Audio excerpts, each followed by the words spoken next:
ಏನು ಮಾಡ್ತೀರಿ ಸಮಾಧಿ ಅಂತೀರ. ಯಾಕೆ ಸಮಾಧಿ? ಅದಕ್ಕೂ ಧಾರ್ಮಿಕ ಆಚರಣೆ ಎಂದರು. ಇದ್ರ ಉದ್ದೇಶ ಏನು? ಮನುಷ್ಯ ಪ್ರಾಣ ಹೋದ ಮೇಲೆ, ಶರೀರ ಶವ ಆದಮೇಲೆ ಇಲ್ಲಿ ಬರುವಂಥ ಫಂಗಸ್ಗಳು, ಕೀಟಗಳು ಬಹಳ ಅಪಾಯಕಾರಿ. ಪ್ರಾಣಿಗಳ ದೇಹದಿಂದ ಬರುವಂಥ ಕೀಟಗಳಿಂದ ಮನುಷ್ಯನ ಸಿಲುಬರುವಂಥ ಕ್ರಿಮಿಗಳು ಬಹಳ ಅಪಾಯಕಾರಿ. ಅದಕ್ಕೆ ನಮ್ಮವ್ರು ಹಿಂದೆ ಏನಂದ್ರು, ಮುಚ್ಚಪ್ಪ ಸಮಾಧಿ ಮಾಡುವಂದ್ರು. ಎಷ್ಟು ಗುಂಡಿ ತೆಗೀರಿ, ಅದ್ರ ಕೆಳಗೆ ಕೊಂಡಸ್ರಿ, ಆಮೇಲೆ ಬಸವಗಟ್ಟಿ ಹಾಕ್ರಿ, ಮುಚ್ಚಿರಿ, ತುಳಿರಿ ಅಂದರು. ಆಮೇಲೆ ಸುಟ್ಟ ಹಾಕ್ರಿ ಅಂದರು, ಸುಟ್ಟು ಬಿಡ್ರಿ ದೇಹನ ಅಂದರು. ಇದು ಧಾರ್ಮಿಕ ಪರಂಪರೆಯಾದರೂ ಒಂದು ಆರೋಗ್ಯದ ಒಂದು ಮೌಲ್ಯವಾಗಿರ್ತಕ್ಕಂಥದ್ದು. ಇವತ್ತು ಮೊನ್ನೆ ಏನು ಮಾಡಿದರು, ಲಕ್ಷಾಂತರ ಜನ ಸಾವು ತಂದರು. ಸಾವು ತಂದು ಗುಂಡಿ ತೆಗೆದ್ರು, ಹೆಸರು ತಗೊಂಡೋಗಿ ಎಲ್ಲ ಎಣ್ಣೆಗಳನ್ನು ಸಾಮೂಹಿಕವಾಗಿ ಗುಂಡಿ ತಿಕ್ಕಿ ಹಾಕಿದ್ರು, ಬೆಂಕಿಗೆ ಹಾಕಿರು. ಆದರೆ ಅವ್ಯಾವೂ ತನ್ನ ಶರೀರದ ಬ್ಯಾಕ್ಟೀರಿಯಾ ಕಳ್ಕೊಳ್ಳಿಲ್ಲ. ಅವೆಲ್ಲ ಏನಾಗ್ತವೆ, ಭೂಮಿಯ ಗಾಳಿಯ ಸಂಪರ್ಕದಿಂದ ಮೇಲೆ ಬರ್ತದೆ. ಅದು ಆಕಾಶ ತತ್ವ, ಅಲ್ಲಿ ಕಾಸ್ಮಿಕ್ ರೇಸ್ ಅಂತ. ಭೂಮಿಗೂ ಆಕಾಶಕ್ಕೂ ಒಂದು ಮಧ್ಯೆ ಒಂದು ಲೇಯರ್ ಇರ್ತದೆ, ಕಾಸ್ಮಿಕ್ ಲೇಯರ್. ಅಲ್ಲಿ ಎಲ್ಲ ಸಂಗ್ರಹ ಆಗ್ತದೆ. ಹೆಂಗೆ ನೀರು ಮೇಲೋಗಿ ಮೋಡವಾಗಿ ಗಾಳಿಯಿಂದ ಭೂಮಿಗೆ ಬರ್ತದೆ, ಹಾಗೆ ಒತ್ತಡ ಬಂದಾಗ ಅವು ಕೆಳಗೆ ಬರ್ತದೆ. ಅವು ನಿರ್ವಾತ ಪ್ರದೇಶ ಉತ್ಪತ್ತಿ ಆಗ್ತದೆ. ಅವಾಗ ಮನುಷ್ಯನ ಮೇಲೆ ಅಟ್ಯಾಕ್ ಆಗ್ತವೆ. ಅವಾಗ ಮನುಷ್ಯ ಸಾಯ್ತಾನೆ. ಇದನ್ನು ನಾವೇ ಹಿಂದೂ ಇದೆ. ಇದು ಹೊಡಿತು ಅಂದರು, ನೆಲಪಟ್ಟು ಹೊಡಿತು ಅಂದರು. ಇದನ್ನೆಲ್ಲ ಅಂತಹ ಕ್ರಿಯೆ ಬರ್ತವೆ. ಅದಕ್ಕೆ ಎಚ್ಚರವಾಗಿರ್ರಿ, ಭಾಳ ಮುಖ್ಯವಾಗಿರಬೇಕು ಅಂತ. ಇನ್ನೂ ಅನೇಕ ಕ್ರಿಯೆ ತಗೊಂಡ್ರೆ ಎದರ ಅವಶ್ಯಕತೆ ಇಲ್ಲ. ಇದು ಪ್ರಾಣ ಕಳೆಯುವಂಥ ಕಾಯಿಲೆ ಅಲ್ಲ. ಮನುಷ್ಯ ಭೀತಿಗೊಳಪಟ್ಟು ಹೆದರಿ ಸಾವಿಗೊಳಪಡ್ತಾ ಇದ್ದಾನೆ. ಅದಕ್ಕೆ ಸಾಯ್ತಕ್ಕಂಥ ಎದುರಿಸಿಲ್ಲ. ಅದಕ್ಕೆ ತಕ್ಕನಾದ ಮೆಡಿಸಿನ್ಗಳು ಅಥವಾ ಸ್ವಚ್ಛತೆ ಕಾಪಾಡ್ಕೊಳ್ಳಿ, ಭಾಳ ಮುಖ್ಯವಾಗಿರ್ತಕ್ಕಂಥ. ಈ ಧಾರ್ಮಿಕ ಆಚರಣೆಗಳು ನೀವು ಒಬ್ಬರನ್ನೊಬ್ಬರು ಕಂಡ್ರೆ ಏನಂತೀರಾ, ಆರೋಗ್ಯವಾಗಿದ್ದೀರಾ ಅಂತ. ನೀವು ಕಾಗದ ಹಂಗಂತ ಬರೀತೀರ, ನಾವು ಆರೋಗ್ಯ, ನಿಮ್ಮ ಆರೋಗ್ಯ. ಏನು ಆರೋಗ್ಯ ಅಂದರೆ ಏನು? ದೇಹದ ಆರೋಗ್ಯವೇ, ಮನಸ್ಸಿನ ಆರೋಗ್ಯವೇ? ಏನು ಆರೋಗ್ಯ? ನೋಡ್ರಿ, ನಮ್ಮ ಜನ ಎಷ್ಟು ಬುದ್ಧಿವಂತರು. ಸನಾತನ ಕಾಲದ ಸಹಿತ ಒಂದು ಆರೋಗ್ಯವಾಗಿದ್ದೀರಾ, ಶರಣು ನಮಸ್ಕಾರ, ಆರೋಗ್ಯವಾಗಿದ್ದೀರಾ ಅಂತ. ಯಾವುದು ಆರೋಗ್ಯ? ಆರು ಯೋಗ್ಯವಾಗಿದ್ದಾವ. ಯಾವು? ಮನುಷ್ಯರ್ತಕ್ಕಂಥ 6 ಯೋಗ್ಯವಾಗಿದ್ದಾವು. ಚೆನ್ನಾಗಿಟ್ಕೊಂಡು ಚೆನ್ನಾಗಿರ್ತೀರ ಅಂತ. ಕಾಮ, ಕ್ರೋಧ, ಮೋಹ, ಮದ. ನಾನು ಜೀವನದಲ್ಲಿ ಮಠ ಬರ್ತಿಲ್ಲ. ಎದರ ಅನ್ನ ತಿಂದು ಇಲ್ಲಿಂದ ನಾನು ಭಕ್ತ ಬಂದು, ನಾನು ಭಕ್ತಿಯಿಂದ ಬಂದಿದ್ದೀನಿ, ಮಂತ್ರಿಯಾಗಿ ಬಂದಿಲ್ಲ, ಶಿಷ್ಯನಾಗಿ ಬಂದಿದ್ದೀನಿ ಅಂತ ಹೇಳಿದ್ರು. ಹಂಗೆ ಅವ್ರು ಒಳ್ಳೇದಾಗಲಿ, ಯಶಸ್ಸಾಗಲಿ ಅಂತ ಹಾರೈಸ್ತೀವಿ.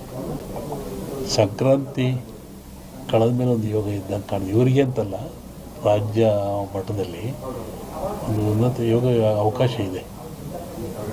ಹೋಗಿದ್ದಾರಲ್ಲ, ಅದು ರಾಜ್ಯದ ಮಟ್ಟದ್ದು. ನಿಮ್ಮ ರಾಜ್ಯದ ಮಟ್ಟಕ್ಕೆ ಸಂಕ್ರಾಂತಿ ಮೇಲೆ ರಾಜಕೀಯ ವಿಪ್ಲವ ಆಗೋ ಲಕ್ಷಣ ಇದೆ. ನಾನು ಮೊದಲೇ ಹೇಳಿದ್ದು, ಯುದ್ಧಗಳಾಗ್ತದೆ, ಜಲಪ್ರಳಯವಾಗ್ತದೆ, ವಾಯುಪ್ರಳಯ ಆಗ್ತದೆ, ಭೂಪ್ರಳಯವಾಗ್ತದೆ, ಎಲ್ಲ ಜನ ಸಾಯ್ತಾರೆ, ಆಕ್ಸಿಡೆಂಟ್ ಹೆಚ್ಚಾಗ್ತವೆ, ಮೇಘ ಸ್ಫೋಟ ಆಗ್ತದೆ ಅಂತ ಹೇಳಿದ್ದೆ ನಾನು. ಇನ್ನೂ ಒಂದು ಮೇಘ ಸ್ಫೋಟ ಆಗೋದ್ರಿದೆ. ಊಹಿಸಲಾರದ ಒಂದು ದುಃಖ ಈ ಭಾರತಕ್ಕೆ ಬರ್ತದೆ. ಪ್ರಕೃತಿದತ್ತವಾಗಿ ಆಗ್ತದೆ ಮೇಘ ಸ್ಫೋಟ. ಅದನ್ನು ಹೇಳಿದ್ದಲ್ಲ, ಮನೆಯಲ್ಲೂ ಹೇಳಿದ್ದೆ ನಾನು ಮನೆಯಲ್ಲಿ. ಒಟ್ಟಿಗೆ ಜನಜೀವನ ಅಸ್ಥಿರ. ಯಾವಾಗ ಮನೆಗೆ ಬರ್ತಾನೆ ಹೋಗ್ತಾನೆ ಅಂತ ಹೇಳೋದು ಕಷ್ಟ. ಅಸ್ಥಿರ ಇನ್ನೂ ಜಾಸ್ತಿ ಆಗ್ತದೆ. ಅದು ಅದರಲ್ಲಿ ಅರಸನಾಲಯಕ್ಕೆ ಕಾರ್ಮೋಡ ಕವಿದೀತು. ಅದು ರಾಜ್ಯಕ್ಕೂ ಇದೆ, ಸೆಂಟ್ರಲ್ಗೂ ಇದೆ. ಹಿಂದೆ ಹೇಳಿದ್ದು 2-3 ಜನ ಪ್ರೈಮ್ ಮಿನಿಸ್ಟರ್ ಕೊಲೆ ಆಗ್ತಾರೆ, ಸಾಯ್ತಾರೆ ಅಂತ. ಅದು ಆಗ್ತದೆ. ಸಂವತ್ಸರ ಪರದಲ್ಲಿ ಕಷ್ಟ, ಬಡ ಲಕ್ಷಣ.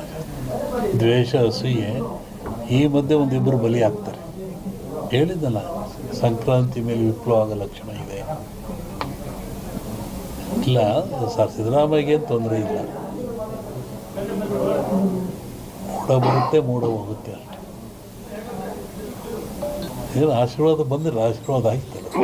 ಜಗತ್ತಿನ ಸುದ್ದಿ ಈಗಲೂ ಇದೆ.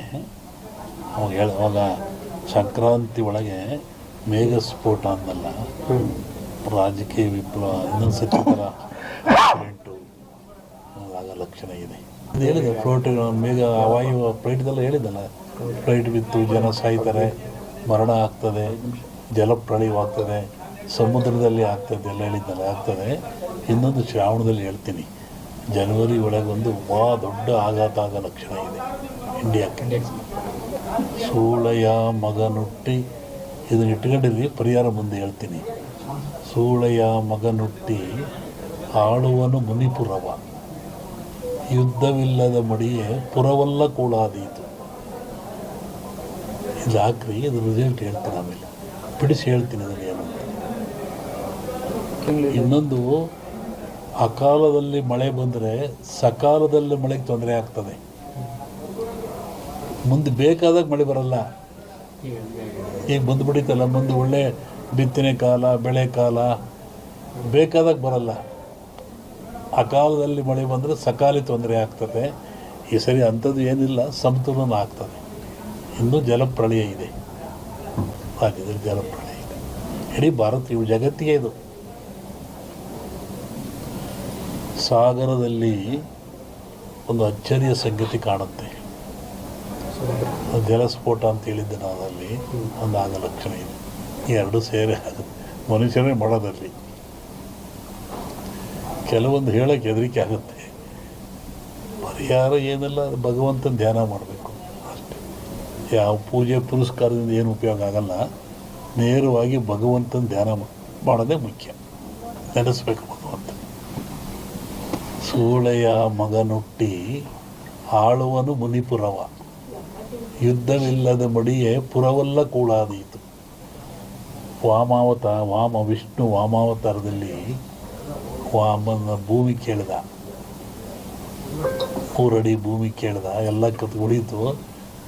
ಅಮೇರಿಕಾ ದೇಶದಲ್ಲಿ ಅಲ್ಲೇ ತುಳಿದವನ್ನ ವಿಷ್ಣು ವಾಮಾವತಾರದಲ್ಲಿ ಬಲಿಯ. ಅದನ್ನು ಮುನಿಪುರ ಅಂತ ಕರೆದರು. ಏನ್ಸಂಡ್ ಇಂಡಿಯನ್ ಹಿಸ್ಟ್ರಿ ಒಳಗೆ ಅಮೇರಿಕವನ್ನು ಮುನಿಗೆ ದಾನ ಕೊಟ್ಬಿಟ್ಟನಲ್ಲ ಅವನು, ವಾಮನಿಗೆ ದಾನ ಕೊಟ್ಟನಲ್ಲಪ್ಪ, ಅದು ಮುನಿಪುರ ಅಂತ. ಯುದ್ಧವಿಲ್ಲದ ಮಡಿಯ ಪುರವಲ್ಲ ಕೂಳಾದೀತು ಅಂತ. ಮುನಿಪುರ ಅಂದರೆ ಅಮೇರಿಕವನ್ನು ಮುನಿಪುರ ಅಂತ ಕರೀತಾರೆ. ಅದು ಅಮೇರಿಕ ಒಂದು ದೇಶದಾಗಿಲ್ಲ, ಎಲ್ಲರೂ ಸೇರ್ಕೊಂಡಿರೋದಲ್ಲಿ. ಶ್ರಾವಣದ ಮೇಲೆ ಹೇಳ್ತೀನಿ ಅದ್ರ ಬಗ್ಗೆ. ನೋಡು, ಹೇಳಿದ್ದೀನಿ, ಇನ್ನೂ ನೋಡ್ತಿರ್ಬೇಕಾರೆ. ಹಿಂದೆಲ್ಲ ಹೇಳಿದ್ನಲ್ಲ, ಮೊನ್ನೆ ಹೇಳಿದ, ಕೆಲವು ಮುಳುಗ್ತವೆ ದೇಶಗಳು, ಕೆಲವು ಹೇಳ್ತವೆ, ಹೊಸ ರಾಜ್ಯಗಳು ಉತ್ಪತ್ತಿ ಆಗ್ತವೆ ಅಂತ ಮೊನ್ನೆ ಹೇಳಿದ್ದೆ. ಮತ್ತು ಮದ್ದಿಲ್ಲದ ಕಾಯಿಲೆ ಬರುತ್ತೆ, 5 ವರ್ಷ ಇರುತ್ತೆ ಕಾಯಿಲೆ ಅದು. ಮತ್ತು ಕೊರೋನಾ ಬಂತು.